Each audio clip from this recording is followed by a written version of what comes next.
Hello. In today's video, we're going to look at part 2 of Hess's law. And in this case, Hess's law, we're going to look at enthalpy of formation data and also enthalpy of combustion data. In the previous video, we looked at bond enthalpy data, but it still follows the same sort of Hess's law, whereby if I have, I don't know, let's say A plus B, and I have some reaction to give me C and D, but if I can't measure the enthalpy change directly, I can probably find another way to do it with some sort of like kind of intermediate or alternative products. In this case, A, B, C, and D is atoms, and I can find kind of the alternative route whereby the enthalpy of this change and the enthalpy of this change, when we add them together, will equal my reaction enthalpy. So that's basically Hess's law. It's just trying to find a different way. So for enthalpy of formation, usually denoted by delta HF with a little naught, it's the enthalpy change when we have 1 mole of a compound and it's formed from its standard state, from its elements in their standard state.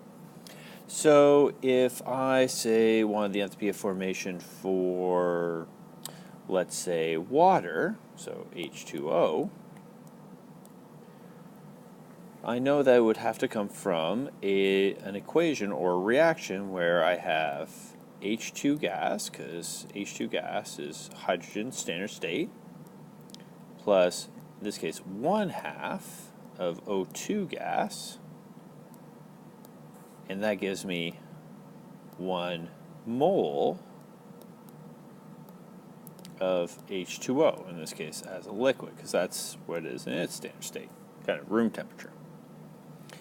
And this change is its enthalpy of formation. Same if I had carbon dioxide. So if I want to find the carbon dioxide, well, I'd have carbon, but it's solid at room temperature, plus O2, which is a gas at room temperature. And that enthalpy change is the enthalpy of formation to give me 1 mole of carbon dioxide. So it's always like 1 mole of kind of the compound I'm looking for. So it doesn't matter how many moles of kind of the reactant side, I'm just looking for 1 mole of either, in this case, H2O or CO2. And that enthalpy change is called enthalpy of formation. Now, strange thing happens if I try to take the enthalpy of formation for an element. So if I just looked at, let's say, O2, and I want to find its enthalpy of formation, HF to O2, well, its enthalpy of formation is going to be equal to 0. So the enthalpy of formation for any element is just going to be 0. Same if I had, let's say, like iron. So I had Fe, and I want to find its enthalpy of formation from iron. It's still going to be delta HF equal to 0. So that's a key thing. Whenever we have like an element in the equation, its enthalpy of formation will be 0. So we just kind of take it as 0. For carbon, we usually take it as graphite, even though there's other forms of carbon, but we usually say it's carbon as a solid. So let's look at an example. All right, so move this up here, and let's look at something pretty simple. We have methane, so CH4 plus oxygen gas, and that kind of reacts, and it gives me CO2 and H2O. All right, so that's a very straightforward reaction. It's just kind of the burning of methane. So I want to use all of just the enthalpy of formation. So the delta H for this reaction, I don't know, I can't look it up for some reason. So I'm just going to use and I only have the enthalpy of formation data. So I'm going to take a look at, for the right side, I'm going to look at going from carbon and oxygen and hydrogen to make my reactants. Then I'm also going to do the same for the other side. So I'm going to make my reactants and products from their elements in the standard states. So in this case, carbon as a solid and oxygen and hydrogen gases. So that provides me with my kind of alternative pathway. And so the actual reaction is going from these guys right here, which are in the standard states, to the reactants or to the products. And that's very important.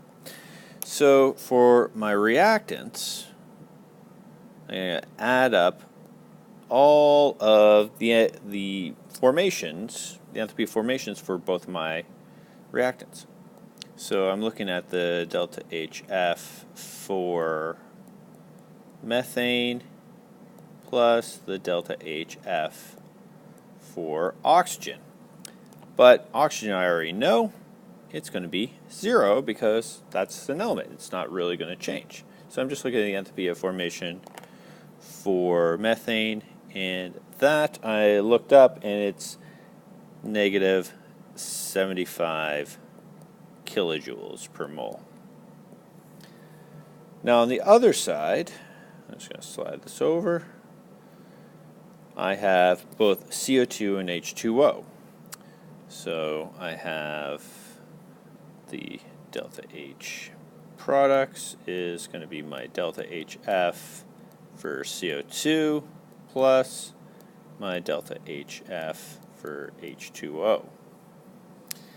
So I got both of those and looked them up in a handy dandy table.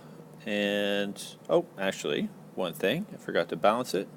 We had 2 oxygens, didn't really matter on this side, but we also have 2 H2O. So actually, the second mole, or second coefficient, molar coefficient, means I have to double the enthalpy of formation for water. So for CO2, it's going to be negative 393 kilojoules per mole plus 2 times negative 242 kilojoules per mole for each one of the waters that we formed. And that gives me a grand total of negative 877. Now to get the final enthalpy change, this guy right up here, we follow the path. And we notice that the path actually, for the reactants this time, actually goes against the arrow, whereas for the products it's going with the arrow. So normally we're going to kind of take this, and we have delta H for my reactants plus the delta H for the products. Move this up here a bit. But the reactants, since it goes against the arrow, it's actually going to be negative. We're going to flip the sign. So it's going to be delta H is negative for the reactants plus delta H, delta H for the products. So I have negative 75 kilojoules plus negative 877 kilojoules. In the end, I have a grand total of negative 802 kilojoules per mole for this combustion, as I calculated out here. So that's like how we use like kind of enthalpies of formation, and it's just very similar. We just look up the values and we multiply for the coefficients. The key thing is to remember that for formation, we kind of get a kind of reversal of arrows, because our arrows kind of go kind of the opposite ways, because the reactions we're looking at go from kind of this intermediates to the reactants and to the products. So that's the one thing we really got to make sure of. Now the second thing I wanted to show you today is using enthalpies of combustion. So I'm just going to kind of flip the script here a bit, and we're going to look at our reaction, which is a formation. So So let's look at something that's a formation, but a little bit more complicated. So we're going to look at the formation of butane. So it's a kind of liquid that's flammable. It's found in most lighters. So we have carbon plus hydrogen, or H2, I'm sorry, and that gives us, for butane, it's C4H10. That's a 4. So just to balance it up, I have 5 H2s and 4 Cs. Now, when we use combustion data, we're actually just taking the enthalpy change. The enthalpy change as each molecule is burnt with oxygen, so it's like kind of burnt in air. So carbon and hydrogen, when they're burned in air, so it's like plus O2, we get CO2, so carbon and oxygen, and we also get H2O. Well, you burn butane in air, like in a lighter, you get the same thing.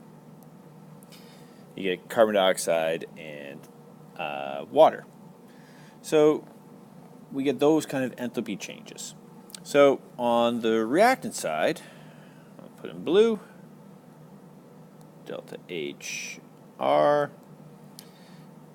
we're going to get 4 times whatever the enthalpy of combustion is for carbon, plus 5 times the enthalpy of combustion for H2. And on the other side, for the products, all we really have, for the products, take my eraser, we just have the butane.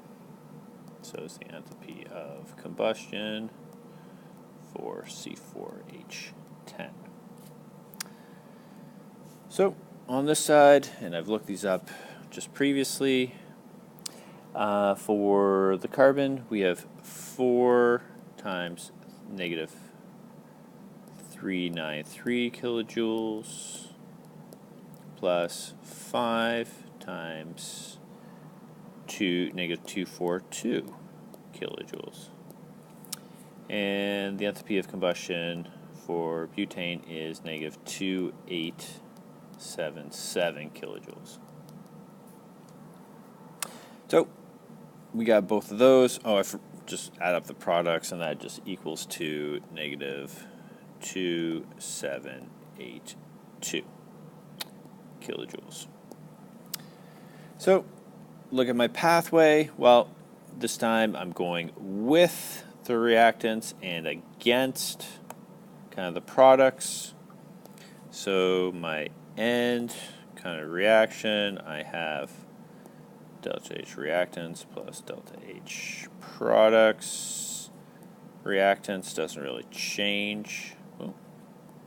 R. But now since I'm going against, I have to change the sign for the products.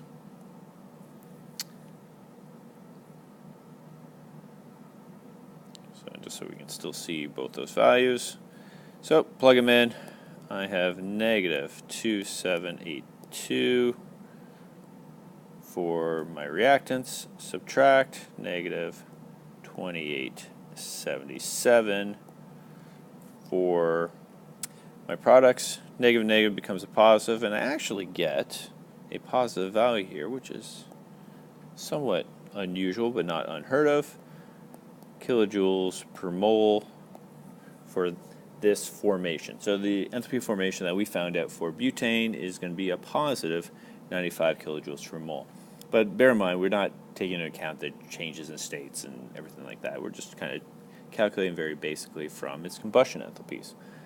But anyways, there you see it. We've given an example of both the enthalpy of formation kind of question and the enthalpy of combustion type of question.